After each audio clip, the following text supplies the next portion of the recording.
Halo Stepa Hebat, bagaimana kabar hari ini? Saya berharap kalian selalu dalam kondisi yang luar biasa. Walaupun dalam masa pandemi, tapi kalian harus tetap semangat, tetap belajar, sehingga apa yang kita laksanakan akan bermanfaat buat diri kita. Baik Stepa Hebat, kali ini kita bertemu dalam program Kejar Prestasi, kelas belajar online untuk meningkatkan percaya diri, responsif, terampil, aktif, santun, dan inovatif. Stepa Hebat, kali ini kita akan belajar materi matematika. Salah satu mata pelajaran yang ada di kelas 8 semester genap. Itu yang akan kita pelajari hari ini. Seperti biasa Stepa Hebat, hari ini saya atau belajar kita ditemani oleh salah seorang guru Stepa Hebat. Beliau adalah seorang guru matematika yang sudah berpengalaman mengajar di SMP Negeri 4. Siapakah beliau?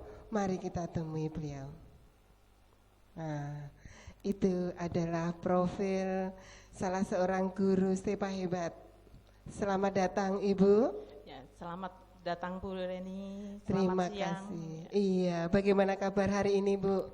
Alhamdulillah Bu Reni, sehat selalu. Puji. Demikian juga Bu Reni. Iya, kami selalu dalam lindungan Tuhan Ibu. Semoga kita semua senantiasa dalam lindungan Tuhan. Sesuai dengan schedule kita, hari ini kita belajar matematika ya Bu? Iya Bu Reni, mengenai peluang ini nanti yang akan kita bahas. Iya, peluang. Wah, kayaknya itu menarik. Tapi Ibu, sebelum kita belajar peluang, tidak ada salahnya kalau Ibu memperkenalkan diri dulu, sehingga anak-anak yang mungkin lama tidak masuk atau tidak tatap muka itu apa ya istilahnya kurang nyambung, biar dengan perkenalan kita ini belajar anak-anak lebih nyambung lagi, dan mungkin yang sebelumnya belum kenal menjadi lebih kenal lagi. Monggo Ibu, silakan untuk memperkenalkan diri dulu. Assalamualaikum warahmatullahi wabarakatuh. Selamat siang anak-anakku sekalian yang ada di rumah ataupun dimanapun berada. Ya. Saya perkenalkan diri, yaitu Bu Sri Kusumastuti, guru matematika kelas 8 SMP Negeri 4 Madiun. Mungkin yang kalian belum mengenal akan lebih kenal lagi, dan mungkin materi yang akan saya sampaikan ini nanti akan bermanfaat bagi kalian semua. Demikian Bu Reni. Iya, terima kasih perkenalannya. Berarti kita nanti akan membahas materi matematika kelas 8 semester 2 dengan tema peluang ya Bu? Iya Bu Reni. Oke. Stepa Hebat, itu tadi perkenalan kita dengan narasumber yang akan mendampingi kita dalam belajar matematika kelas 8 semester 2. Tadi beliau sudah menyebutkan bahwa tema kali ini yang akan kita pelajari adalah peluang. Silahkan kalian siapkan mungkin alat tulisnya, mungkin kertasnya, atau apa saja yang mungkin akan kalian manfaatkan dalam belajar kali ini. Mari kita belajar dengan serius sehingga akan lebih bermanfaat buat kita. Silakan Ibu untuk memulai pelajaran kita. Ya, terima kasih Bu Reni. Nah, marilah anak-anak, mengapa kita mempelajari peluang? Nah, dalam kehidupan sehari-hari ini nanti kalau kamu misalnya ingin melanjutkan sekolah ke SMA 2 atau SMA 1 atau pilihan yang lain, nah ini peluangnya bagaimana? Nah, dengan belajar ini pun nanti kalian akan bisa. Nah, dan sering juga yang kita jumpai yaitu pada saat permainan bola voli, itu mana yang akan bermain lebih dulu, itu siapa, regu mana, itu bisa diundi dengan uang logam, dengan koin. Nah, nanti muncul apa, muncul gambar ataukah angka, nah itu nanti, jadi kesepakatannya bagaimana. Bisa juga contoh yang lain. Maaf Ibu, berarti ini nanti kita belajar yang bisa kita terapkan dalam kehidupan sehari-hari ya Bu ya? Iya, Bu Jadi Reni. misalnya dengan mempelajari ini nanti kita bisa memprediksi kira-kira berapa peluang kita masuk ke sekolah yang kita inginkan misalnya begitu ya Bu ya? Iya, Bu Reni. Betul. Misalnya dalam permainan mungkin bola basket, bola voli, wah kemungkinan kita nanti mendapatkan apa? Prestasi atau kejuaraan, begitu ya Bu ya? Iya, Iya. Bu Reni. Monggo dilanjut lagi Ibu. Ya. Bisa juga di perpustakaan, misalnya ada 2 anak yang ada di perpustakaan dan ingin pinjam salah satu buku, di situ kebetulan hanya ada 1 buku dan 2 anak itu pinjam dengan buku yang sama dalam waktu yang bersamaan, inginnya saya dulu. Nah, itu pun bisa dengan diundi. Jadi peluangnya bagaimana? Nah, Itu juga dalam kebiasaan kita juga sering muncul ya Bu ya. Iya. Ternyata belajar matematika itu sangat erat sekali dengan apa ya Bu istilahnya penerapan di dalam kehidupan sehari-hari juga ya Bu ya. Iya, Bu Reni. Iya. Nah, Silakan Ibu iya, lanjut iya. lagi. Nah, perlu kalian ketahui mengenai definisi peluang, ruang sampel, dan titik sampel. Karena yang akan kita bahas ini nanti adalah mengenai ruang sampel dan titik sampel. Perlu kalian ketahui mengenai peluang itu adalah salah satu topik dalam matematika yang mempelajari kemungkinan dari suatu kejadian. Sedangkan ruang sampel adalah kumpulan semua kejadian yang mungkin terjadi. Dan titik sampel itu adalah masing-masing kejadian dalam ruang sampel atau disebut anggota ruang sampel itu tadi. Untuk menghitung banyaknya titik sampel, kita bisa menggunakan beberapa cara, Bu Reni, yaitu diantaranya bisa dengan membuat diagram pohon. Yang kedua, bisa dengan membuat segitiga Pascal. Yang ketiga, membuat tabel. Dan yang keempat, dengan aturan perkalian. Demikian Bu Reni caranya, dan juga untuk anak-anak yang ada di rumah. Demikian Bu. Iya Bu, iya.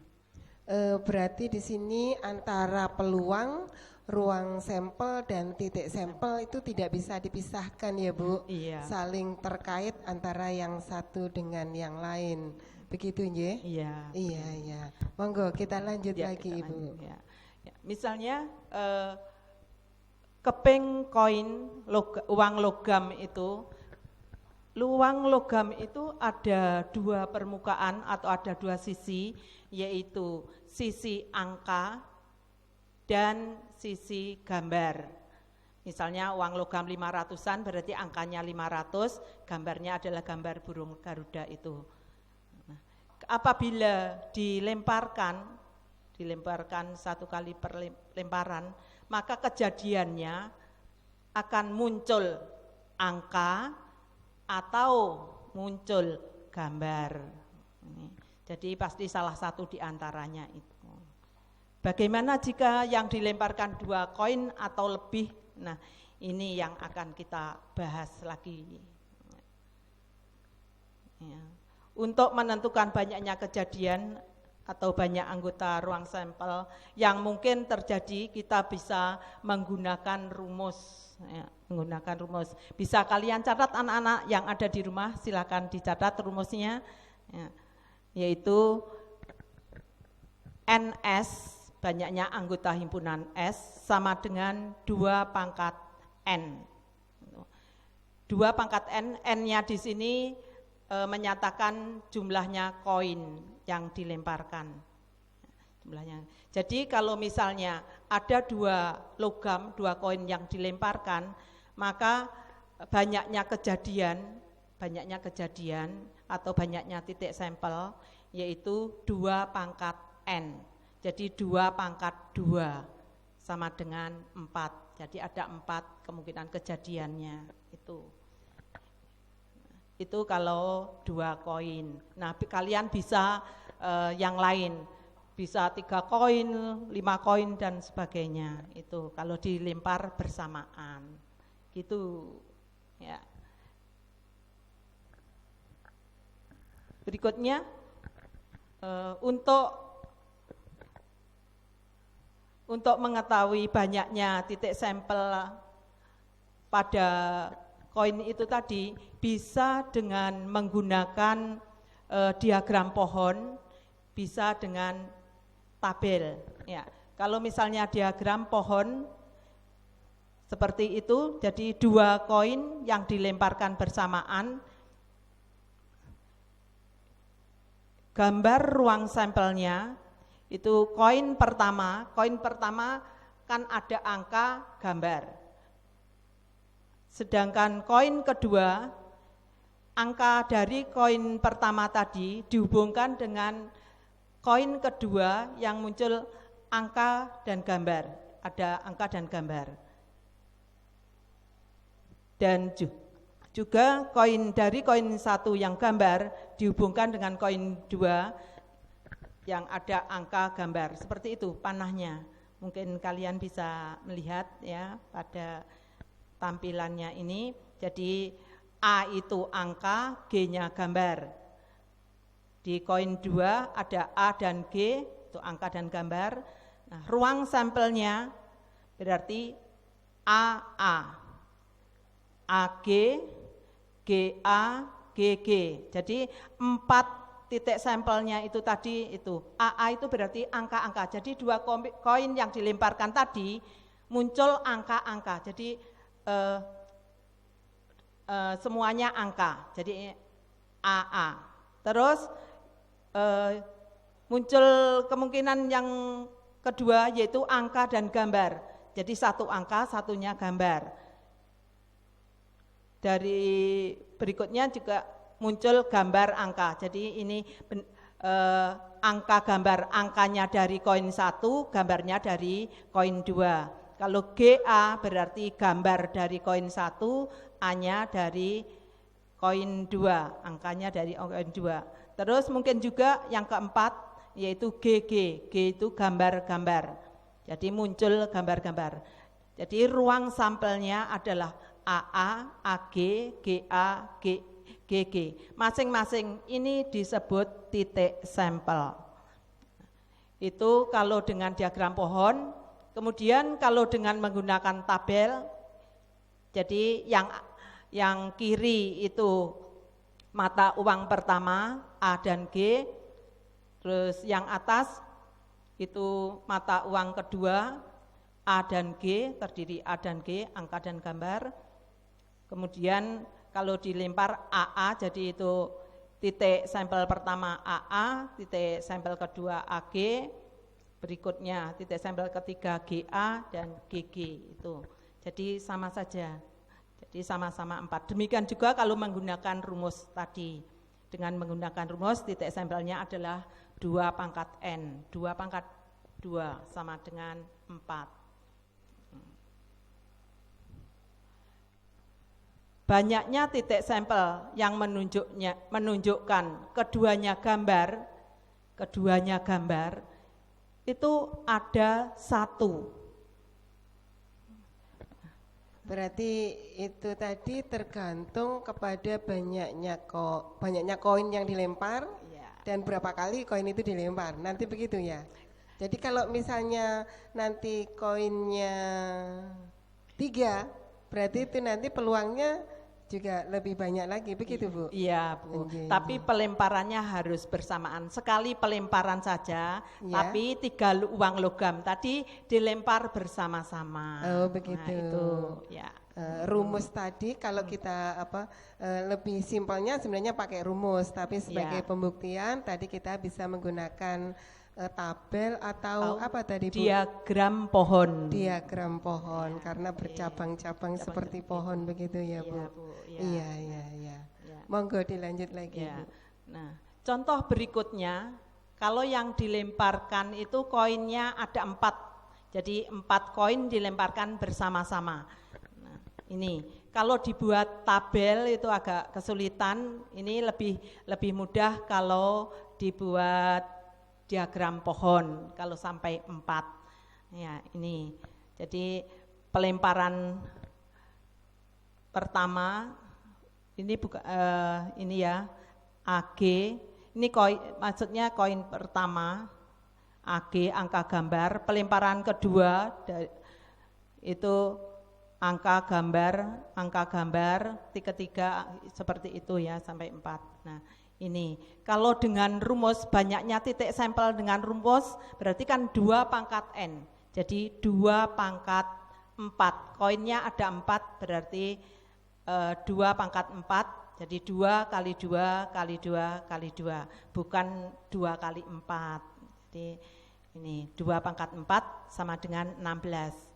2 pangkat 4 ya Bu, Iya, bukan iya. dikalikan. Iya. Sehingga itu nanti jumlahnya akan semakin banyak lagi kalau Iya. kita menggunakan 4 koin. Iya. Begitu Nje? Iya Bu. Nje, Iya. Nje. Nah, Monggo dilanjut lagi. terus berapa titik sampel kejadian yang menunjukkan minimal 2 gambar? Nah, dari diagram pohon itu ada berapa yang menunjukkan minimal 2 gambar? Minimal 2 gambar berarti 1 gambar bisa. Ya, 1 gambar bisa, tidak ada gambarnya juga bisa. Jadi yang pertama A itu dihitung 1. Jadi 1, 2, 3, 4, 5, 6, 7, 8, 9, 10, 11. Ya, 11. Ya, 11. Ada 11. Minimal banyaknya titik sampel minimal 2 gambar itu ada 11. Sedangkan banyaknya titik sampel minimal 3 gambar itu ada 5. Sedangkan banyaknya titik sampel maksimum 3 gambar, jadi paling banyak gambarnya itu 3 gambar, itu ada 15. Demikian kalau pelemparannya ada 4 buah koin. Nah, ini nanti akan lebih sulit lagi kalau semakin banyak. Membuat diagram pohon pun juga kesulitan. Nah, untuk ini ada cara lagi yang lebih simple kalau koinnya banyak, yaitu dengan menggunakan segitiga Pascal. Oh, ada lagi ya Bu caranya biar lebih mudah begitu. Ya. Kalau pakai rumus? Pakai rumus juga bisa itu tadi Bu. Iya. Tapi kalau pakai rumus kan hanya jumlah titik sampelnya saja. Oh begitu. Ya. Nje. Tapi kalau ditanya misalnya berapa yang titik sampelnya, berapa jumlah titik sampel jika hanya muncul 2 gambar saja atau kurang dari 2 gambar, itu akan kesulitan Bu Reni. Oh, nje, Nah, nje. lebih mudah kalau menggunakan segitiga Pascal. Demikian anak-anak yang ada di rumah juga, kamu perhatikan kalau misalnya ini ada 6 buah koin dilempar bersamaan, berapa banyak anggota ruang sampel yang mungkin terjadi, atau ini banyaknya anggota ruang sampel itu banyaknya titik sampel. Wah banyak Ya. sekali lagi, banyak lagi ya Bu kalau kita Ya. menggunakan 6 koin. Ya. Monggo Bu Nah, dijelaskan ya. biar anak-anak Ini, lebih jelas nah. lagi. Ini menggunakan segitiga Pascal. Ya. Segitiga Pascal, jadi atas sendiri 1, terus kanan kiri angka 1, terus bawah baris bawahnya itu 1, 2, 1, 2-nya diperoleh dilihat atasnya dijumlah 1 tambah 1, 2. Nah, demikian bawahnya, baris bawahnya 1, 3, 3, 1. Pokoknya yang tepi itu 1, 1, 1, 1. Demikian. Nah, ini N-nya ini di samping ini menunjukkan banyaknya koin. Jadi yang paling atas sendiri itu kalau tidak ada koin 0. Jadi yang kita gunakan mulai baris kedua ya, N-nya 1. Jadi 1 koin kan ada 2 sisi itu tadi. Gambar angka. Nah, kalau ada 6 koin berarti baris bawahnya itu. Nah, yang paling bawah nih 1, 6, 15, 20, 15, 6, 1. Saya perhatikan dari yang kiri satu itu 6 gambar semua. Jadi dari 6 koin itu munculnya gambar semua. Jadi ada 6 gambar. Sedangkan yang berikutnya, suku berikutnya 6 ini, 6 itu terdiri dari 5 gambar, 1 angka. Sedangkan 15 itu terdiri dari 4 gambar, 2 angka. 3 gambar, 3 angka itu ada banyaknya ada 20, 2 gambar 4 angka ada 15, 1 gambar 5 angka ada 6, sedangkan yang paling kanan sendiri ini 1 itu semuanya angka, jadi 6 koin muncul angka semua. Maaf Ibu, berarti kalau dari segitiga Pascal tadi berarti tinggal mengurutkan aja ya? Iya. Gitu, tapi harus nyusun itu Bu. Iya. Nyusun segitiga Pascalnya dulu begitu ya? Iya, susun Iya. dulu segitiga Pascalnya Iya, dengan iya. catatan kanan kiri tepinya itu 1 semua. Oh iya, mesti 1 ya Bu Iya, ya? pasti 1. Iya. Ya. Oke. Berarti kalau nanti kita membutuhkan 8 koin berarti masih deret 2 lagi di bawahnya, Iya, begitu? iya, ke Oke. bawah lagi. Iya. Ya, 1 berarti kalau sampai misalnya sampai 7 berarti 1, 7, 6 tambah 15, 21, 35, 21, 7, 1. Demikian. Ya. Itu berarti deret di bawahnya lagi Ya. dari yang urutan ke Ya. 6 tadi ya Bu? Ya. J. Urutan 6 itu kalau terdiri dari 6 koin Iya, tadi. berarti kalau 7 koin harus kita buat urutan 1 lagi. Iya, betul. Iya, Nah, silakan dilanjut. Wah, menarik sekali nih Bu. Semakin ke belakang ini semakin menarik dan mungkin anak-anak akan menjadikan lebih paham lagi. ya, Iya, betul. dilanjut Nah, Ibu. Kalau ada pertanyaan demikian, berapakah banyaknya titik sampel atau kejadian yang menunjukkan minimal 5 gambar? Nah, minimal 5 gambar, berarti di sini 1, jadi 6 gambar, minimal 5 gambar berarti kan 5 gambar dan 6 gambar, berarti jumlahnya adalah 1 ditambah 6. Jadi banyaknya titik sampel yang menunjukkan minimal 5 gambar adalah 7, diperoleh dari ini yang saya lingkari hijau itu, 1 ditambah 6. Ya, demikian. Pertanyaan berikutnya, misalnya banyaknya titik sampel atau kejadian yang menunjukkan 2 gambar, berarti di sini adalah 15, 2 gambar 4 angka di situ. Berarti yang 2 gambar menunjukkan 2 gambar, berarti jumlahnya adalah 15 yang saya beri lingkaran merah itu. Nah, terus berikutnya, berapakah banyaknya titik sampel atau kejadian yang menunjukkan maksimum 3 gambar?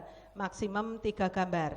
Ya, maksimum 3 gambar berarti boleh 1 gambar, 2 gambar. Banyaknya adalah 1 ditambah 6 ditambah 15 ditambah 20. Jadi ini 3 gambar berarti kan di sini. Ya, jadi 1 ditambah 6 tambah 15 ditambah 20 sama dengan 42 titik sampel. Ini. Ya, berikutnya.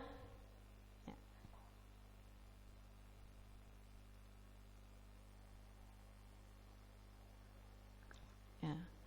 Mari kita amati pada kejadian pelemparan dadu. Sekarang jadi tidak hanya koin saja yang bisa digunakan medianya, yaitu dengan menggunakan dadu. Wah, kalau dadu itu sisinya mestinya 6 ya Bu ya? Ya, betul Bu Reni. Bu Reni berarti paham betul dengan dadu. Iya, kan kita harus tetap belajar Bu, walaupun masa pandemi kita tidak masuk, kita tetap belajar. Di sini saya juga ikut belajar. Jadi anak-anak yang di rumah, harapan kita juga tetap belajar juga. Iya. Monggo dilanjut Ibu. Iya. Nah, kalau misalnya kita lempar itu dadu, dilemparkan sekali lemparan, sedangkan dadu memiliki 6 sisi. Sisinya berarti angkanya 1, 2, 3, 4, 5, 6. Untuk menunjukkan banyaknya anggota ruang sampel atau kejadian atau titik sampel yang mungkin terjadi, kita bisa menggunakan rumus NS, banyaknya anggota S adalah 6 pangkat N. 6 pangkat N. Kalau satu dadu yang dilemparkan, yaitu 6 pangkat 1, N-nya berarti 1, jadi 6 pangkat 1 sama dengan 6. Gitu. Ini bisa juga dengan menggunakan tabel, misalnya 2 buah dadu dilempar bersamaan. Berapa banyak anggota ruang sampel yang terjadi? Ini 2 dadu yang dilempar bersamaan, dadu pertama dan dadu kedua. Dadu pertama permukaannya 1 sampai dengan 6, dadu kedua 1 sampai dengan 6.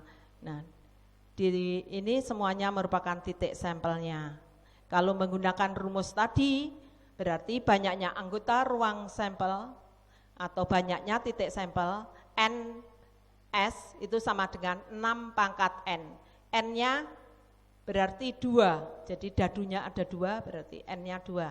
Jadi 6 pangkat 2. 6 pangkat 2 sama dengan 36. Jadi ada 36 titik sampel.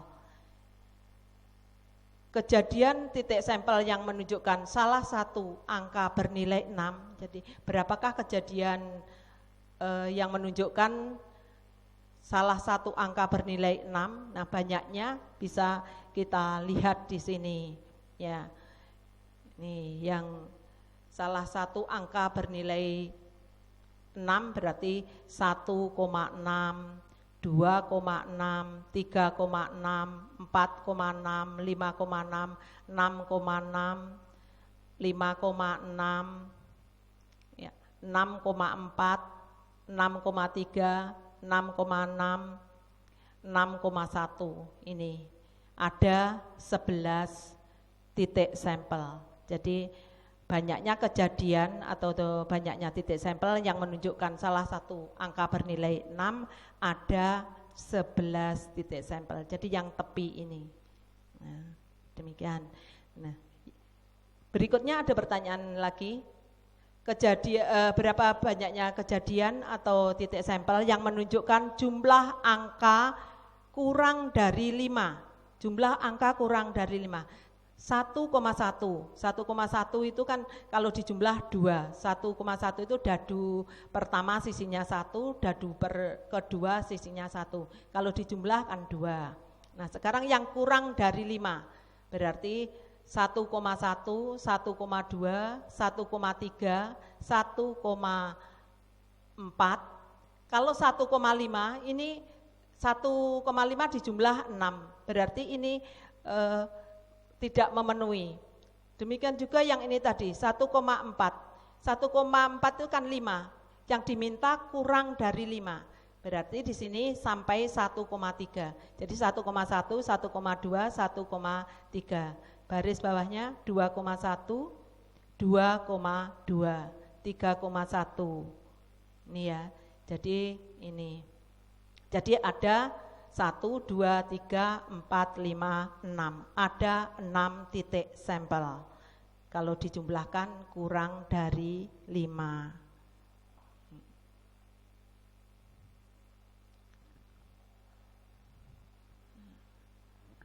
Berikutnya, ruang sampel dan titik sampel dari koin dadadu. Kalau tadi dadu, kedua-duanya dadu, sekarang kalau kita gabung, 1 koin, 1 dadu. Sebuah dadu dan langsung 2 koin, pakai 2 koin. Sebuah dadu dan 2 koin dilempar bersamaan. Dilempar bersamaan. Pertanyaannya, berapa banyak ruang titik sampel yang terjadi? Gambarkan lebih dulu mengenai ruang sampelnya. Dilihat, banyaknya ruang titik sampel bisa dengan menggunakan rumus, yaitu NS dadu dikali NS koin. Jadi dadu permukaannya 6 berarti 6 pangkat N kali koinnya permukaannya 2, 2 pangkat N. Jadi 6 pangkat 1 kali 2 pangkat 2. Dadu koinnya tadi 2 koin. Sehingga hasilnya 6 kali 4 sama dengan 24. Jadi pada pelemparan sebuah dadu dan 2 koin ada 24 titik sampel. Gambar ruang sampelnya itu dalam bentuk tabel, ini ya, dengan bentuk tabel. Ini koin dibuat dulu 2 koin dulu. Koin 1 dan 2, titik sampelnya AA, AG, GA dan GG. Baru dibuat lagi tabel 2 uang logam dengan 1 dadu. Untuk uang logam tadi permukaannya AA, AG, GA, GG. Sedangkan dadu permukaannya 1, 2, 3, 4, 5, 6. Nah ini kalau dihitung mendatar ada 6, ke bawah ada 4. Jadi 24 titik sampel. Demikian. Nih. Ya. Demikian anak-anak, mungkin ini akan lebih bermanfaat. Masih ada lagi sebenarnya anak-anak di sini, yaitu dengan aturan perkalian. Misalkan ini Pak Antok bersepeda dari kota A menuju ke kota C melalui kota B. Dan gambar di bawah menunjukkan lintasannya. Berapakah banyak lintasan dari A ke C dan kembali ke A dengan syarat A, lintasan yang sama boleh dilalui 2 kali. Pertanyaan yang berikutnya, lintasan yang sama tidak boleh dilalui 2 kali. Kalian lihat ini lintasannya A menuju C melalui titik B. Dari A ke B itu ada berapa ini? 6 ya, 6 lintasan. Oh, kebanyakan ini, 6 lintasan.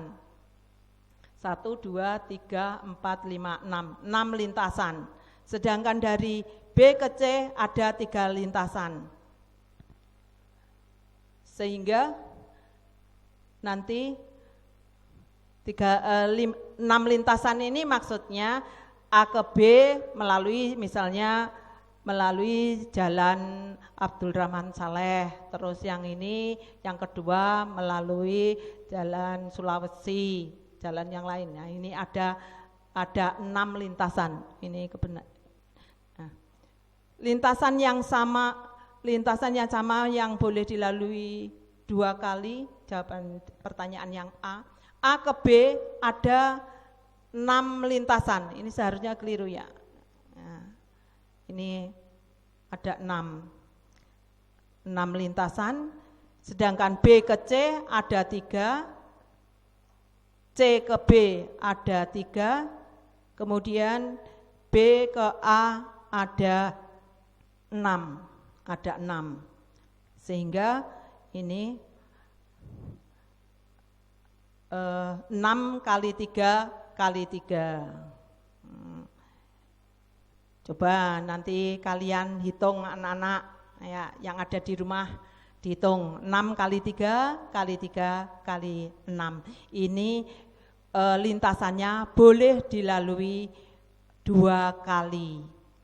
Ya, ini. Sekarang kalau lintasan yang sama tidak boleh dilalui 2 kali, berarti A ke B itu 6, B ke C ada 3, terus C ke B ada 2, B ke A ada 5. Ya, dikurangi 1 kan sudah dilalui, jadi tinggal ini.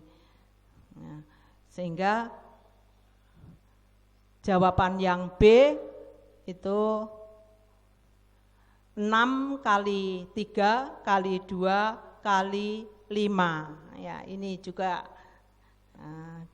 bisa dihitung sendiri sambil menunggu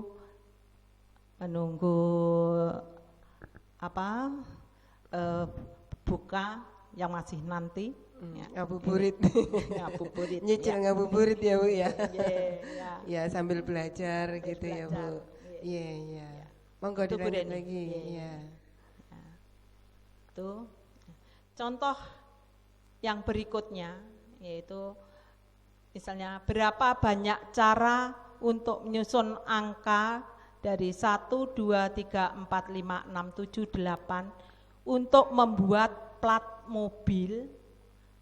nomor mobil yang terdiri dari 3 angka. Jadi angkanya itu, angka penyusunnya 1 sampai dengan 8 itu tadi. Nah, plat nomornya nanti terdiri 3 angka dengan syarat A yang pertama, tidak boleh ada bilangan yang berulang. Yang B, pertanyaan yang B, boleh ada bilangan yang berulang. Berarti jawabnya yang tidak boleh ada angka yang berulang. Misalnya ini, jadi plat nomornya 1, misalnya plat nomor pertama 1, 2, 3. Ya. Terus plat nomor berikutnya berarti Misalnya 4, 5, 6 ya, dan seterusnya. atau mungkin itu. 1, 3, 4 bisa Bu? Ya. Iya. Ini ya, jadi tidak boleh berulang, tidak boleh ada bilangan yang berulang. Jadi berbeda Bu. Jadi misalnya tadi saya mengatakan 1, 2, 3, berikutnya berarti 4, 5, 6, angkanya 4, 5, 6, atau 4, 6, 7, boleh. Nah itu, nah ini banyaknya itu bisa dihitung, banyaknya angka kan 8, berarti 8 kali angka berikutnya berarti tinggal 7. Terus angka berikutnya lagi tinggal 6. Ya. Jadi 8 kali 7 kali 6. Ada 336 cara. Ini mungkin masih membingungkan atau saya ulangi lagi.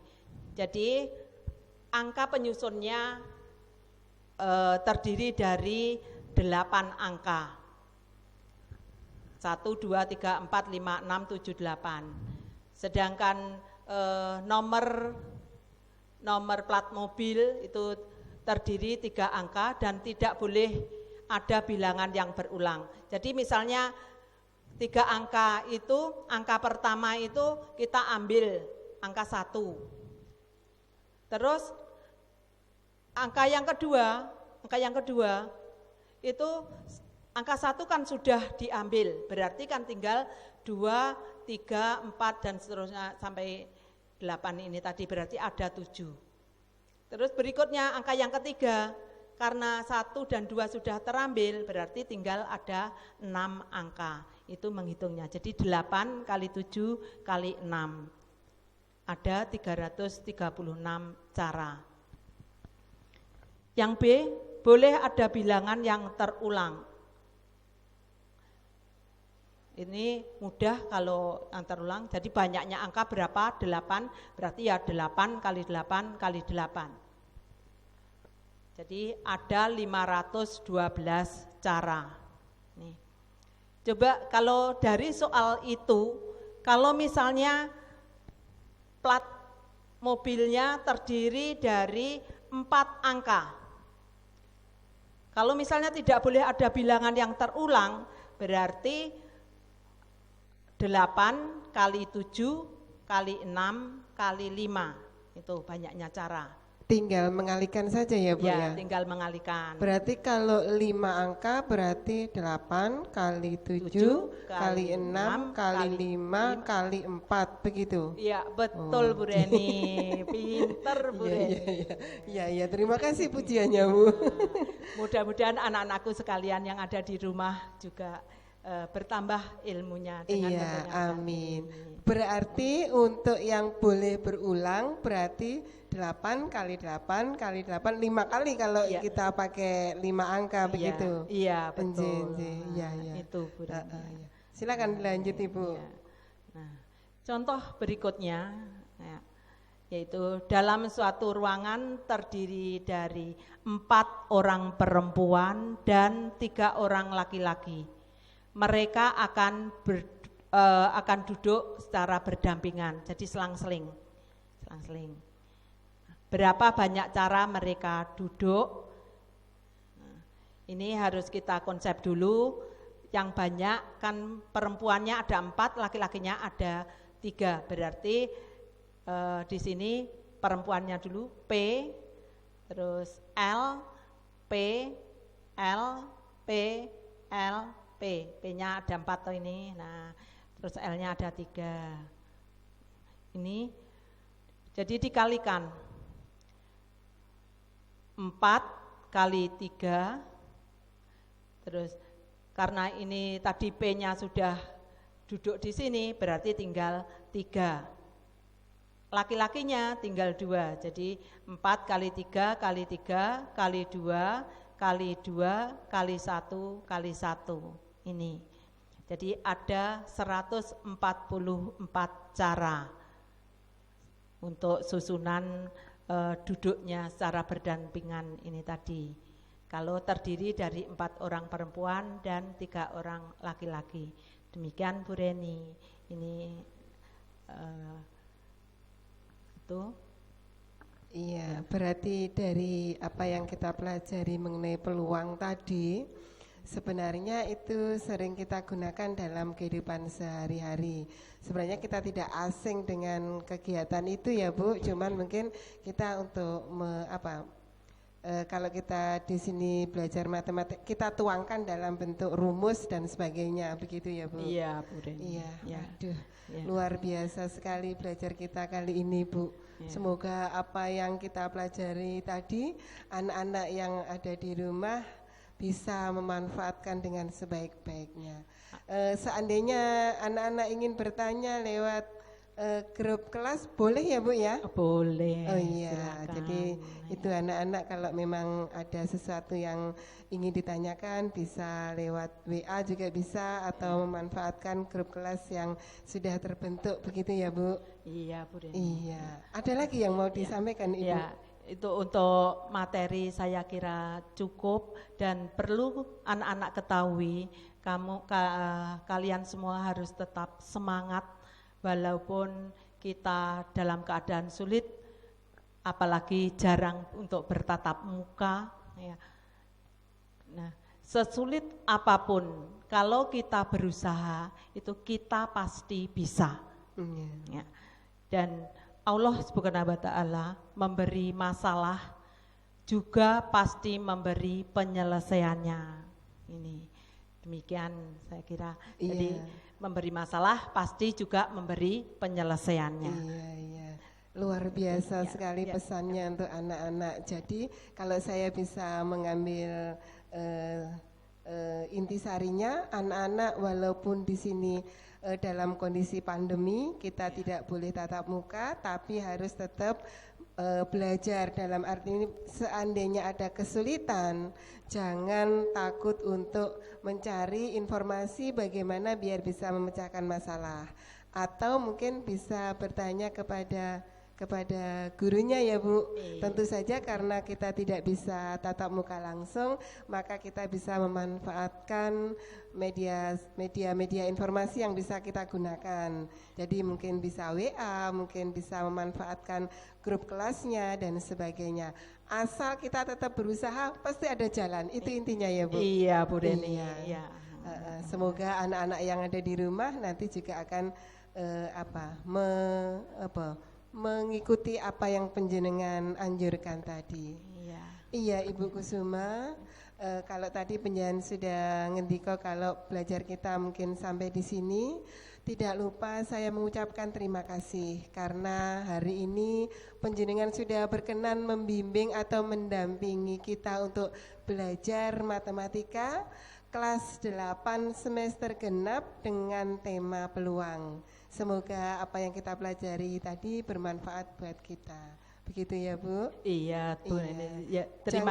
Ya, terima kasih. Saya juga ingin saya sampaikan, mungkin ada kata-kata yang salah dari saya atau dari kami minta maaf ya.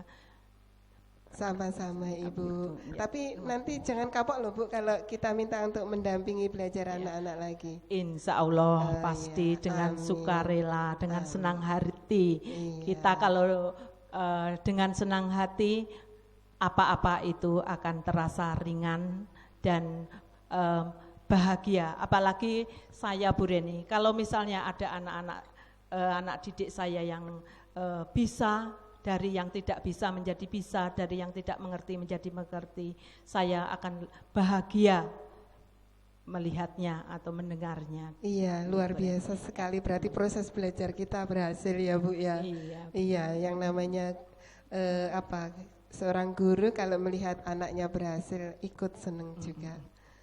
Iya Ibu. Iya Bu Reni. Iya, sampai ketemu di lain kesempatan ya Ibu. Iya, Iya, terima kasih. Iya, sama-sama. Assalamualaikum warahmatullahi wabarakatuh. Waalaikumsalam.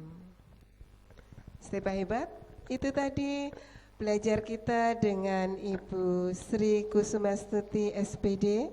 Beliau tadi sudah mendampingi kita dalam belajar mata pelajaran matematika dengan tema peluang, yaitu pelajaran di kelas 8 semester genap. Step hebat.